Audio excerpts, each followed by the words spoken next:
오늘 본문을 보시면은 예수님께서는 세 가지의 비유로 예를 들어 주시면서 하나님의 나라에 대해서 말씀하십니다. 첫 번째 비유는 등불에 관한 비유입니다. 그리고 두 번째 비유는 자라나는 씨에 대한 비유입니다. 그리고 마지막 세 번째는 겨자씨에 관한 비유입니다. 이 세 가지의 비유는 서로 다른 모습을 갖추고 있지만 하나님의 나라에 대한 비유인 것에는 공통점을 가지고 있습니다. 예수님은 자신에게 모여든 많은 사람들을 향해서 하나님의 나라에 대한 말씀을 비유로 설명해 주셨습니다. 오늘 말씀, 본문 말씀 바로 전인 마가복음 4장 1절에서 20절까지는요. 저희가 너무나 잘 알고 있는 씨 뿌리는 자의 비유에 대한 말씀입니다. 그리고 예수님은 씨 뿌리는 자에 대한 비유를 말씀하시면서 그 자리에 모인 많은 사람들에게 하나님의 나라에 대해서 말씀해 주셨습니다. 씨 뿌리는 자의 비유에서 씨는 하나님의 말씀이고 밭은 사람의 마음입니다. 그래서 농부가 네 종류의 밭에 모두 씨를 뿌렸음에도 불구하고 네 종류의 밭에서 똑같이 열매를 맺게 된 것이 아닌 것처럼 하나님의 말씀도 우리들의 마음밭에 뿌려졌지만 우리가 모두가 똑같이 하나님의 말씀을 받게 되는 것이 아니다라는 것입니다. 즉 씨앗이 길가에 떨어지면 새가 와서 바로 먹어버리고 씨앗이 돌밭에 떨어지면 싹이 나오기는 하지만 해가 뜨면 말라서 죽게 됩니다. 그리고 씨앗이 가시밭에 떨어지면 가시가 그 씨앗의 기운을 막아서 열매를 맺지 못하게 합니다. 그래서 열매는 오직 한 밭에서만 열리게 되는데 그 밭은 바로 옥토와 같은 땅이라 말씀하십니다. 그리고 이어서 예수님은 말씀하셨습니다. 마가복음 4장 11절을 보시면은 이르시되 하나님 나라의 비밀을 너희에게는 주었으나 외인에게는 모든 것을 비유로 하나니. 그럼 왜 외인들에게는 비유로 말씀하신 것일까요? 이어서 마가복음 4장 12절을 보시면요. 이는 그들로 보기는 보아도 알지 못하며 듣기는 들어도 깨닫지 못하게 하여 돌이켜 죄사함을 얻지 못하게 하려 함이라 하시고, 현대인의 성경에 기록된 표현은 이렇습니다. 너희에게는 하나님의 나라에 대한 비밀을 아는 것이 허락되었으나 다른 사람들에게는 모든 것을 비유로 말한다. 그럼 왜일까요? 이것은 즉 하나님 나라의 비밀은 그들이 보아도 알지 못하고 그들이 들어도 깨닫지 못하기 때문입니다. 오늘 말씀의 배경을 보시면요. 예수님께서 하나님 나라의 비밀에 대해서 설명하실 때 제자들만이 있었던 것이 아니라 많은 사람들이 예수님의 말씀을 듣기 위해서 한 장소에 가득 모였습니다. 그리고 그 자리에서 예수님은 씨 뿌리는 자의 비유를 통해서 말씀을 들어도 깨닫지 못하는 자들이 더 많다라는 말씀을 주셨습니다. 그리고 예수님은 말씀하셨습니다. 마가복음 4장 9절을 보시면 또 이르시되 들을 귀 있는 자는 들으라 하시니라. 예수님은 들을 귀가 있는 자들은 들어라 말씀하셨습니다. 그리고 예수님께서 말씀하신 들을 귀가 있는 자들은 특별한 능력이 있거나 지혜가 있거나 특별한 사람들이 아니었습니다. 마가복음 4장 10절을 보시면요. 예수께서 홀로 계실 때에 함께 한 사람들이 12제자와 더불어 그 비유들에 대해서 물으니, 이렇게 예수님께서 말씀하신 들을 귀 있는 자는요, 예수님의 말씀을 듣기 위해서 더욱더 예수님께 다가오는 자들, 예수님을 찾는 자들이었습니다. 사실 많은 사람들이 예수님의 말씀을 듣기 위해서 모였습니다. 하지만 그들은 단순히 예수님을 쫓는 일에만 열중했습니다. 예수님을 단순히 쫓는 것만이 주님의 말씀을 깨닫고 주님의 제자가 되는 것이 아니라 예수님에 가까이 가면 갈수록, 즉 말씀에 가까이 가기를 원하고 말씀을 듣기를 원하고 말씀과 하나 되기를 원할수록 주님을 더욱더 깨닫게 된다는 것입니다. 예수님의 비유를 더 자세히 듣기 위해서 제자들과 함께 모인 소수의 사람들은 많은 사람들과는 다르게 들을 귀가 있는 자들이었습니다. 이것은 그들의 능력이 있거나 지식과 지혜가 충만했기 때문이 아닙니다. 하지만 그 소수의 사람들이 많은 사람들과 구별될 수 있었던 것은요, 그들에게는 하나님의 말씀을 알기 위한 열정, 예수님께서 말씀하시는 뜻이 무엇인지를 깨닫기 위한 간절한 마음이 있었다는 것입니다. 오늘은 하나님 나라의 비밀에 대한 주제로 말씀을 나눕니다. 모든 나라에는 그 나라만이 가진 주권이 있습니다.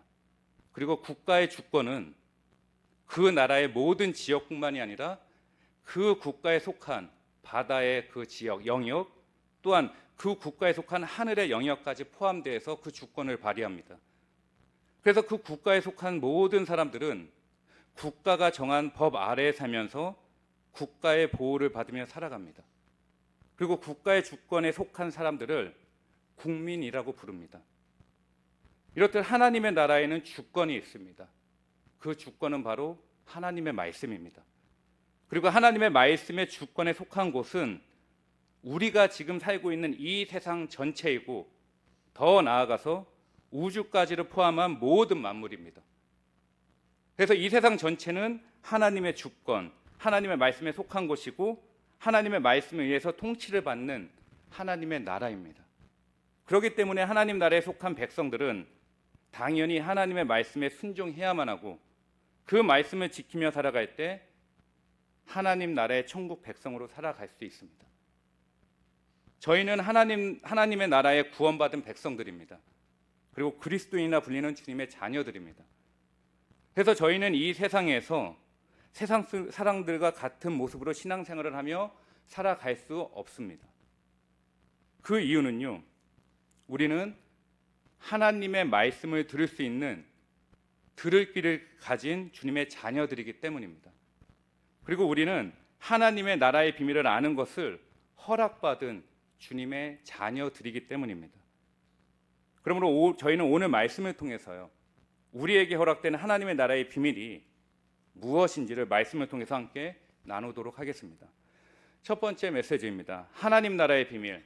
하나님의 나라는 하나님의 말씀이 뿌려짐으로 시작됩니다 라는 메시지입니다.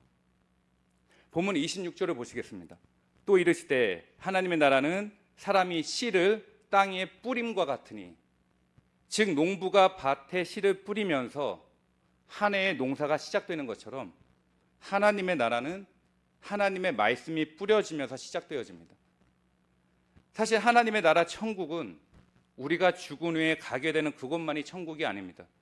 천국의 기준은 하나님의 통치를 받느냐, 하나님의 주권 아래에 있느냐가 기준이 되는 것입니다. 그래서 우리가 하나님의 주권과 통치 아래에 살고 있기 때문에 지금 우리가 계신 곳이 바로 하나님의 나라 천국인 것입니다. 그리고 우리는 선택받은 천국 백성입니다.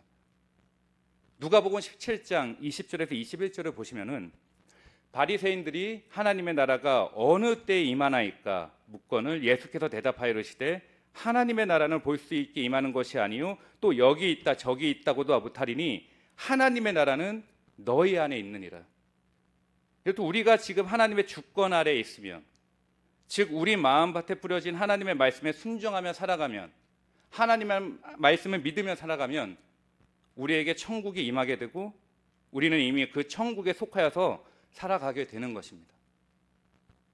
그래서요, heaven in me, 즉 내 안에 천국이라는 그런 말이 있듯이 하나님의 나라는 하나님의 말씀이 내 안에 있을 때, 다시 말해서 돌밭에 뿌려진 씨앗의 비유처럼요, 말씀을 들을 때는 기쁨으로 받아들이지만 잠시 뒤에 있다가 고통과 핍박을 받으면 바로 넘어지는 그러한 마음밭이 아니라 옥토와 같은 마음밭에 씨앗의 뿌리를 깊이 내려서 열매를 맺는 것처럼, 그래서 처음 말씀의 작은 씨앗이 후에는 30배, 60배, 100배의 믿음의 결실을 맺게 되는 것처럼 우리가 우리 마음속에 있는 하나님의 말씀에 믿음으로 순종하며 살아가실 때 그것이 바로 하나님 나라의 천국에 우리가 이미 거하고 있다는 증거가 되는 것입니다.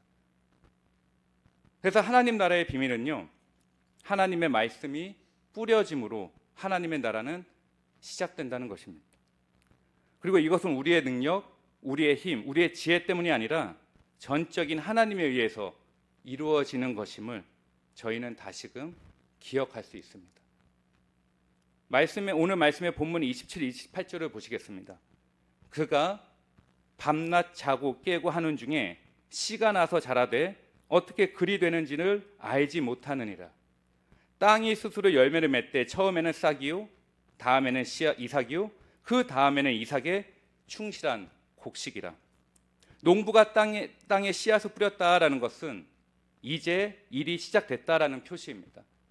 그리고 농부가 씨앗을 뿌린 후에 그냥 쉬고 있는 것이 아닌 것처럼 그 농부는 항상 마음속으로 자신이 뿌린 씨앗이 얼마나 자랐는지, 잘 자라고 있는지, 잘 자라고 정말 잘 자라고 있을까라는 마음을 가지고 계속해서 생각합니다. 그래서 오늘도 밭을 찾아가고 내일도 찾아가고 내일 모레도 밭에 찾아가서 그 뿌린 씨앗이 얼마나 자랐는지 보면서 그 주변을 정리하고 관리합니다. 근데 주인이 와서 밭을 볼 때에는 변한 게 하나도 없는데 어느 날 갑자기 다음 날 와서 밭을 보니까 어느샌가 싹이나 있는 것을 보게 됩니다. 그리고 어느 날 갑자기 이삭이 됩니다. 그리고 어느 날 갑자기 알곡으로 변해 있습니다. 그럼 어떻게 이러한 일이 일어날 수 있게 된 것일까요? 그 이유는 바로 하나님께서 키우셨기 때문입니다. 다시 말해서요, 싹이 나고 이삭이 나고 곡식이 되는 것은 사람이 할 수 있는 것이 아니라는 것입니다. 그런데 중요한 것은 저희 모두는 씨앗을 뿌리고 그래서 씨앗부터 곡식까지 진행하는 그 과정을 아주 잘 알고 있습니다. 작은 씨앗이 밭에 뿌려지면 당연히 싹이 나는 건 당연한 것이고 그래서 그 싹에서 이삭이 되고 곡식이 된다라는 그 원리를 저희는 보지 않아도 잘 알고 있습니다. 그리고 우리는 그것을 당연한 것이라 의심하지 않고 생각을 합니다. 이처럼 하나님 나라 천국 백성인 저희들에게 가장 필요한 것은요, 작은 씨앗이 자라서 곡식이 되는 것처럼 하나님 나라에 속한 우리들에게 필요한 것은 하나님의 행하심, 하나님의 말씀에 대한 절대적인 믿음과 신뢰입니다. 우리 마음밭에 하나님의 말씀의 씨앗이 뿌려진 후에 그 말씀의 씨앗에서 싹이 나고 말씀의 싹이 이삭이 되고 그 말씀의 이삭이 곡식이 된다라는 그 사실, 그리고 그 모든 과정은 하나님께서 하나님의 방법으로 이루어 가신다라는 것. 그래서 내 자신도 모르는 사이에 하나님께서 아름다운 영적 열매를 맺게 해주신다는 그 사실에 대한 믿음과 신뢰를 저희는 반드시 갖추셔야 한다는 것입니다. 지금 하나님 나라의 백성인 저희는 씨앗이 뿌려지고 나서 싹을 이루고 이삭이 되어서 열매를 맺고 있는 과정 가운데 있습니다. 그런데 우리는 지금 우리가 그 과정 가운데 내가 이삭인지, 내가 싹인지, 내가 곡식인지 어디에 속해 있는지는 모릅니다. 오직 하나님만 알고 계십니다. 오직 하나님만 아시고 하나님만이 우리들을 말씀 안에서 곡식과 열매로 성장하도록 이끌어 주십니다. 고린도전서 3장 6절 7절을 보시면은 3장 6절 7절을 보시면 나는 심었고 아볼로는 물을 주었을 때 오직 하나님께서 자라나게 하셨나니 그런즉 심는 이나 물 주는 이는 아무것도 아니로되 오직 자라게 하시는 이는 하나님뿐이십니다. 바울은 심었고 아볼로는 물을 주었습니다. 하지만 자라게 하신 분은 하나님이십니다. 사도 바울과 아볼로는 여러 곳에 다니면서 전도하고 교회를 세우면서 열심히 하나님의 말씀을 가르쳤습니다. 그런데 교회가 영적으로 잘 성장해 나아가고 성도들의 믿음이 잘 자라게 된 것, 바울이나 아볼로 때문이 아니라 하나님께서 하신 일입니다. 하나님의 나라, 하나님의 몸된 성전인 어린아이와 같았던 저희는 처음에 뿌려진 씨앗에 불과했습니다. 하지만 하나님의 말씀 안에서 점진적으로 오늘도 성화의 과정을 통해서 씨앗에서 싹을 이루고 곡식을 이루며 열매를 맺게 됩니다. 하나님의 나라에는 주권이 있고 그 주권은 하나님의 말씀입니다. 그리고 하나님의 나라는 하나님의 말씀이 뿌려짐으로 시작됩니다. 그리고 중요한 사실은요, 하나님의 나라 열매는 우리 힘이 아니라, 우리 능력이 아니라, 우리 지혜가 아닌 전적으로 하나님의 은혜로 우리 안에서 하나님께서 일하심으로 맺게 되는 것입니다. 열심을 다해서 씨앗을 뿌리고 가꾼다 하더라도 하늘에서 비가 내리지 않으면 모든 씨앗이 말라 비틀어지는 것처럼 아무리 우리가 우리 힘으로 노력한다 애쓴다 하더라도요, 하나님의 마음에 들지 않으면, 그래서 하나님의 열심은 없고 내 열심만 있다면 우리 마음밭에 뿌려진 씨앗은 결국 싹으로 발전하지 못하게 될 것입니다. 그러므로 저희는 하나님의 말씀이 잘 자라나는 옥토와 같은 마음밭을 가진 주님의 자녀들이 되시기를 주님의 이름으로 소원합니다. 그래서 우리 마음속에 뿌려진 하나님의 말씀에 대한 그 신뢰와 믿음이 가득하시고 항상 말씀 앞에서 겸손함을 지키시면서 농부가 씨를 뿌린 후에 자신도 모르게 그 씨앗이 곡식으로 변해서 추수까지 하게 되는 것처럼 저희도 우리 마음밭을 하나님께 맡기시고 하나님의 마음에 합한 그 하나님 나라의 천국 백성으로서 믿음의 삶으로 살아가시는 주님의 자녀들이 먼저 되시기를 우리 주님의 이름으로 축원합니다. 두 번째, 하나님 나라의 비밀. 하나님의 나라는 가장 작은 것으로 가장 큰 힘과 능력을 발휘합니다 라는 메시지입니다. 예수님은 하나님 나라에 대해서 작은 겨자씨의 비유로 말씀해 주셨습니다. 겨자씨는 아주 작은 씨입니다. 보통 그 겨자씨의 크기가 1mm 정도 된다고 합니다. 그런데 이 작은 씨가 자라면 무려 3m, 5m까지 자란다고 합니다. 이처럼 예수님은 그 1mm에 불과한 겨자씨를 비유로 들어주시면서 하나님 나라의 감춰진 비밀에 대해서 말씀하셨습니다. 본문 31절 32절을 보시겠습니다. 겨자씨 하나가 같으니 땅에 심길 때에는 땅 위의 모든 씨보다 작은 것이로되 심긴 후에는 자라서 모든 풀보다 커지며 큰 가지를 내나니 공중의 새들이 그 그늘에서 깃들일 만큼 되느니라.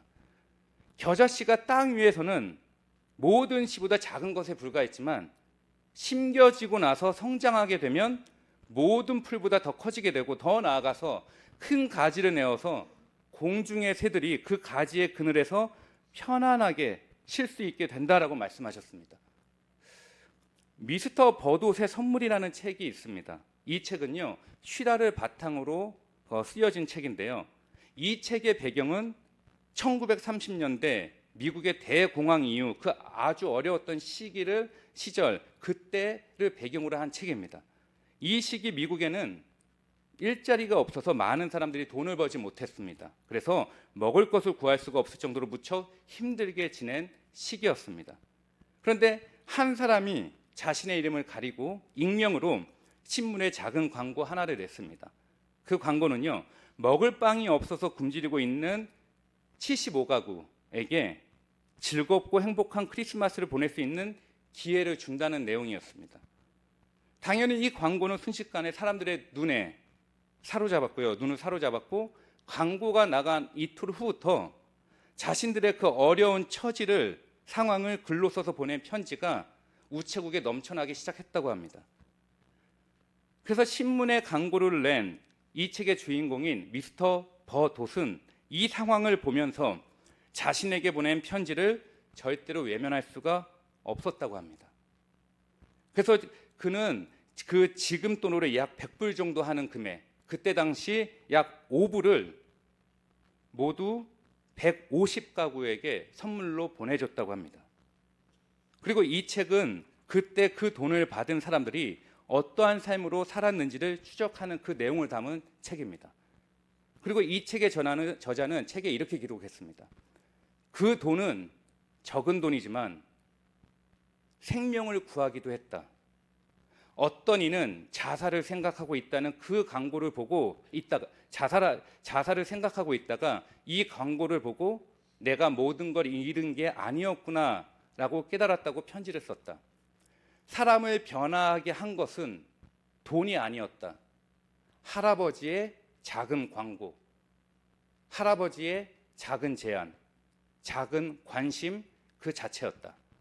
누군가가 관심을 갖는다는 것, 완전히 버려지고 잊히지 않았다는 것, 그게 영향을 미쳤다.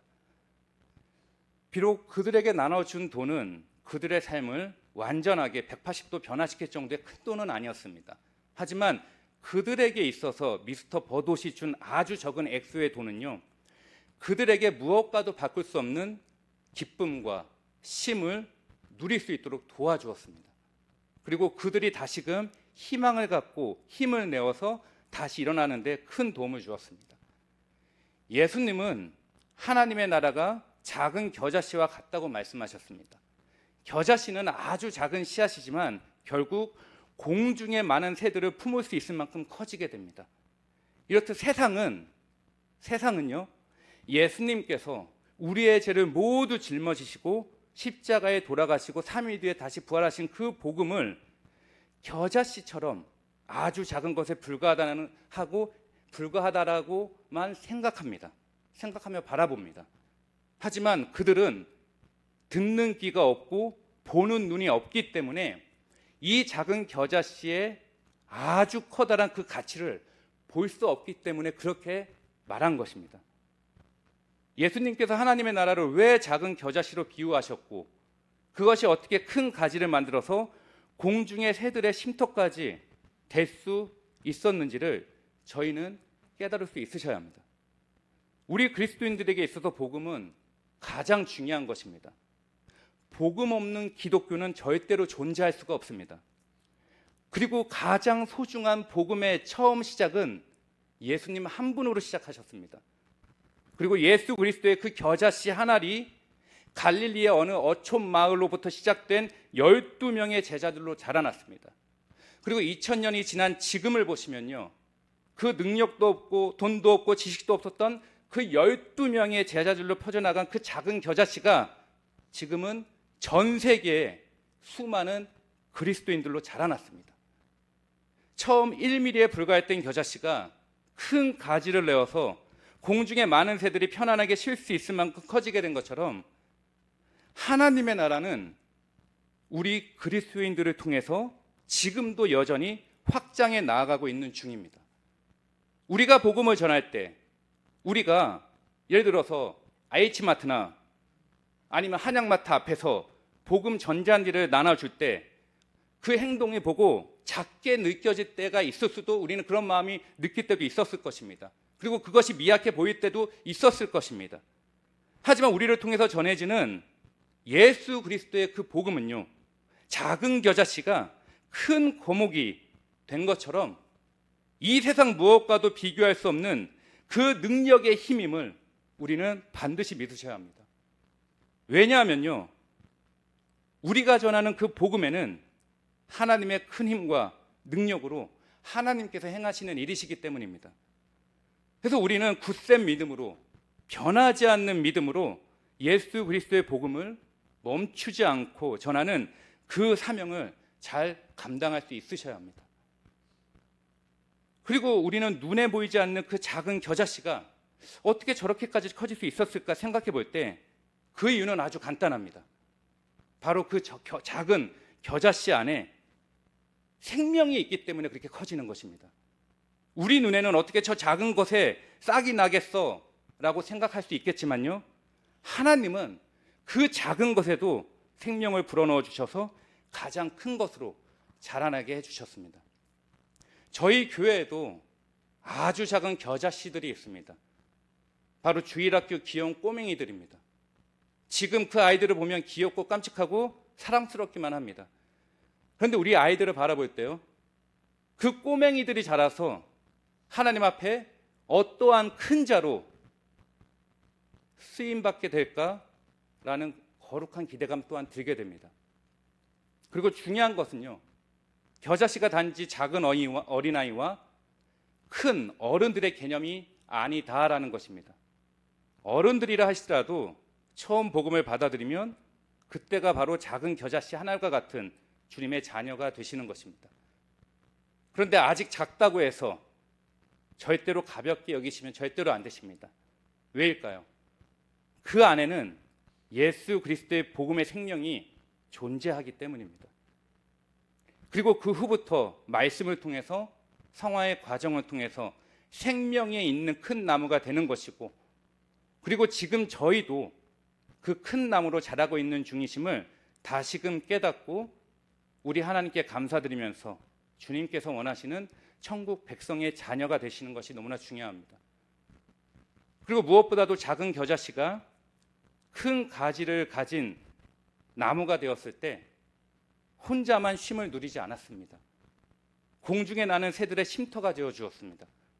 예수 그리스도의 복음의 생명을 가진 나무가 된 저희들에게 있어서 중요한 것은요, 저희도 계속해서 더 성장하고 믿음 안에서 더욱더 점점 더 큰 나무가 될수록 내가 아닌 내 주변의 사람들을 바라보면서 그들의 쉼터가 되어줄 수 있는, 그들의 기쁨이 되어줄 수 있는, 그분이 그 사람들이 의지할 수 있는 주님의 자녀들이 되시는 것입니다. 그리고 그런 분들 한 분 한 분이 모인 곳이 바로 교회이고요. 그 교회가 바로 우리 마하나임 선교교회가 될 수 있기를 우리 주님의 이름으로 소원합니다.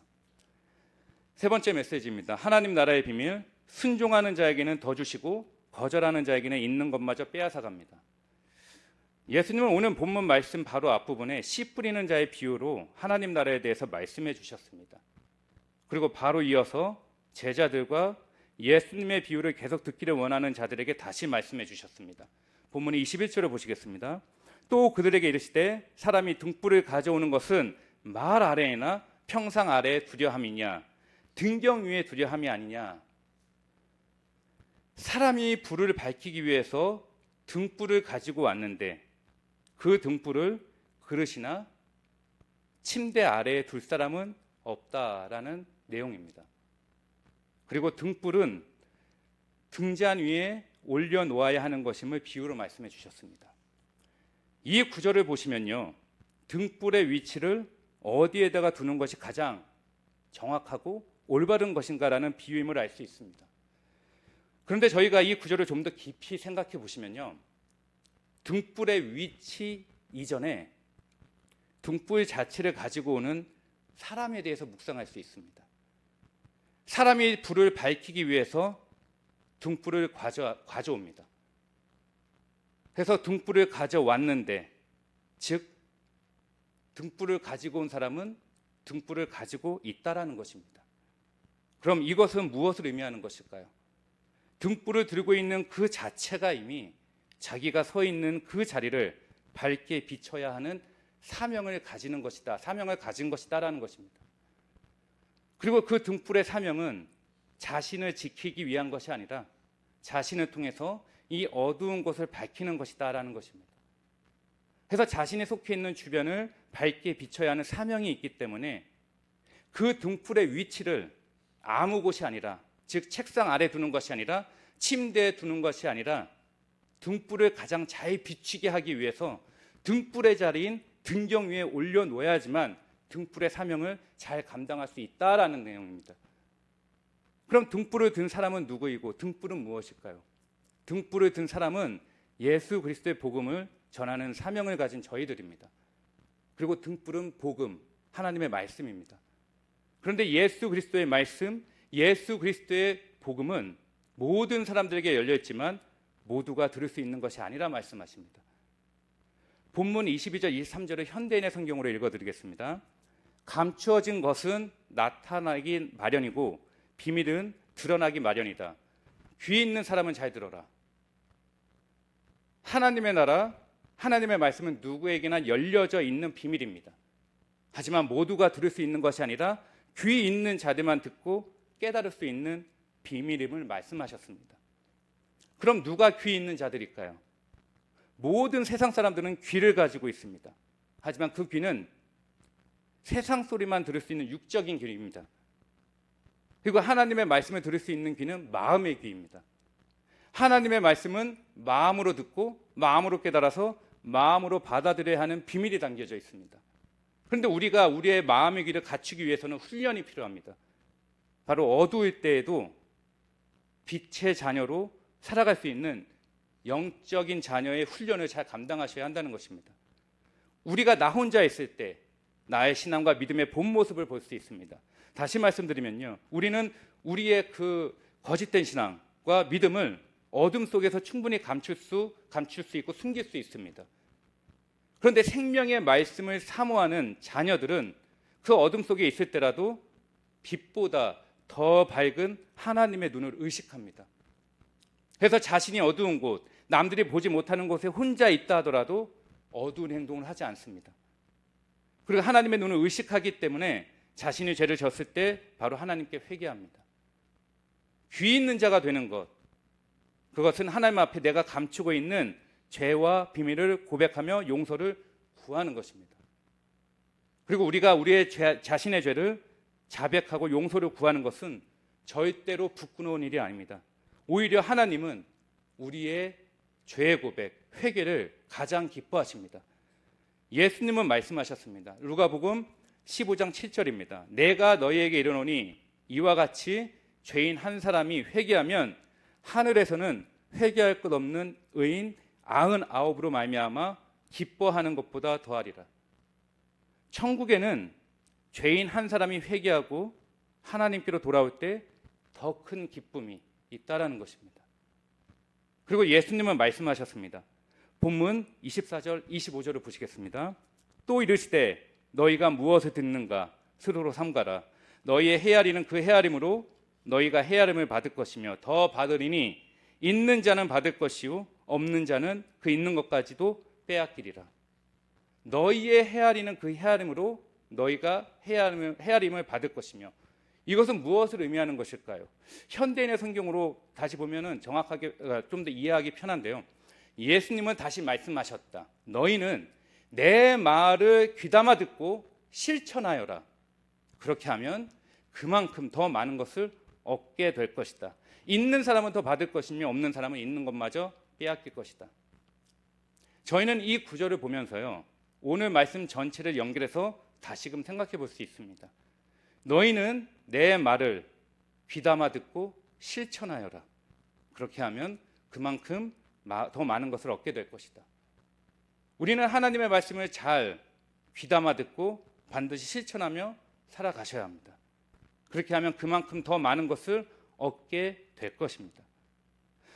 다시 말씀드리면은 하나님의 나라, 하나님의 말씀과 우리와의 관계, 즉 하나님 나라에 속한 주님의 자녀들이 하나님의 말씀에 대해서 어떠한 자세와 어떠한 태도와 어떠한 마음가짐으로 행해야 하는지를 정확하게 지적해 주신 것입니다. 그래서 우리가 하나님의 말씀을 잘 듣고 순종하며 살아갈 때 우리는 더 많은 것을 받게 될 것이고, 반대로 하나님의 나라에서 하나님의 백성으로 살아가고 있는 우리가 하나님의 말씀을 듣고도 순종하지 않고 실천하지 않는다면 있는 것마저 빼앗기게 된다는 것입니다. 이처럼 하나님의 나라 안에서 하나님의 말씀에 대한 우리의 태도와 자세, 그리고 열정과 마음가짐은 결국 하나님의 축복을 받느냐 받지 못하느냐와 직접적으로 연결되어 있다라는 사실을 저희는 말씀을 통해서 다시금 확인할 수 있습니다. 오늘 저희는 하나님 나라의 비밀에 대해서 말씀을 나누었습니다. 하나님의 나라의 비밀, 하나님의 나라의 시작은 하나님의 말씀이 뿌려짐으로 시작됩니다. 우리는 하나님의 주권 아래에서 하나님의 통치를 받으며 살아가는 천국 백성입니다. 그리고 하나님의 주권은 하나님의 말씀입니다. 그러므로 우리에게 뿌려진 하나님의 말씀을 온전히 믿고 순종하며 살아가기에 우리는 천국에 임하게 되는 것이고, 이미 하나님 나라에 속하여서 살아가는 천국 백성임을 하나님께 진심으로 감사드릴 수 있습니다. 그리고 하나님 나라의 비밀, 가장 작은 것으로 가장 큰 힘과 능력을 발휘하게 하십니다. 예수 그리스도의 그 작은 겨자씨 한 알이 그 갈릴리 작은 어촌에서부터 시작하면서 12명의 제자로 자랐습니다. 그리고 지금 2000년이 지난 지금은 전 세계의 수많은 그리스도인들로 자라났습니다. 그리고 그 작은 겨자씨 한 알이 바로 저희들입니다. 우리 각자에게는 예수 그리스도의 생명이 있습니다. 그리고 하나님은 우리 한 분 한 분을 통해서 더 많은 겨자씨가 전파되기를 간절히 원하십니다. 그리고 우리는 아주 작은 자들입니다. 하지만 하나님께서는 우리를 사용하셔서 가장 큰 자로 인도해 주십니다. 복음은 우리가 전하는 것이 아니라 하나님의 큰 힘과 하나님의 큰 능력으로 하나님께서 행하시는 것입니다. 그러므로 우리는 오직 순전한 그 마음과 믿음으로 예수 그리스도의 복음을 멈추지 않고 계속해서 전하시는 그 사명을 귀하게 감당하시면 되십니다. 그리고 하나님 나라의 비밀, 순종하는 자에게는 더 주시고 거절하는 자에게는 있는 것마저 빼앗아 가십니다. 하나님 나라의 천국 백성인 저희들이 해야 할 가장 중요한 일은요, 먼저 하나님의 말씀을 듣는 것입니다. 그리고 하나님의 말씀을 잘 듣는 것만으로 끝내는 것이 아니라 하나님의 말씀을 우리 마음밭에 깊이 심고 뿌리를 내려서 열매를 맺는 것입니다. 하나님의 말씀이 우리 마음속 깊이 뿌리를 내리는 것이 하나님 나라 안에서 잘 성장하는 것이고, 그래서 우리가 하나님 말씀대로 순종하며 살아가고 하나님의 말씀을 우리가 실천할 때 우리들은 이 세상에 살면서 하나님 나라의 천국 백성으로 빛과 소금과 같이 세상을 밝히는 사명을 감당할 수 있습니다. 그리고 사명을 감당할 때 우리가 해야 하는 일은 빛을 내기 위해서 우리 힘으로, 우리 능력으로, 우리 지식으로 노력하는 것이 아니라 하나님 나라의 주권인 말씀에 우리가 믿음으로 순종하며 따르는 것이 우리가 해야만 하는 사명이며 임무입니다. 그러므로 올해 2024년에는요, 하나님의 나라를 우리 교회에서 더욱더 많이 볼 수 있는 기쁨으로 거두는 교회가 되기를 소원합니다. 그리고 하나님의 나라를 우리 각자를 통해서, 그리고 세상 사람들에게 보여줄 수 있도록 우리 모두가 하나님의 나라의 천국 백성으로서 세상에 뿌려져서 귀한 복음의 열매를 맺는 믿음의 삶으로 살아가시기를 우리 주님의 이름으로 축원합니다. 다 함께 기도하시겠습니다. 사랑의 하나님 아버지, 감사합니다. 오늘도 하나님의 말씀을 통해서 우리를 향하신 하나님의 그 마음을 깨닫게 해주시며 진심으로 감사드립니다. 우리는 하나님 나라에 속한 주님의 자녀들로서 복음의 빛을 등경 위에 제대로 올려놓아서 세상을 훤히 밝힐 수 있는 빛과 소금과 같은 주님의 자녀로 살아갈 수 있도록 인도하여 주시옵소서. 그리고 우리가 이미 받은 하나님의 사랑과 은혜를 나 혼자 누리는 것이 아니라 아주 작은 겨자씨가 큰 가지를 내어서 많은 새들의 쉼터가 되어준 것처럼 우리를 통해서 주변 영혼들이 하나님께로 인도함을 받을 수 있는 그 귀한 열매를 맺는 삶으로 살아갈 수 있도록 우리를 인도하여 주시옵소서. 그리고 앞으로 우리 교회와 주님의 자녀들이 주님께서 주신 귀한 사명을 감당할 때 어떠한 어려움이 온다 해도 절대로 피하지 않고 두려워하지 않고 하나님의 섭리와 계획에 거룩한 기대감을 가지고 끝까지 순종하면서 하나님의 나라와 의를 구하는 주님의 교회, 주님의 자녀들이 되도록 인도하여 주시옵소서. 우리를 구원하신 예수 그리스도의 이름으로 기도드립니다. 아멘.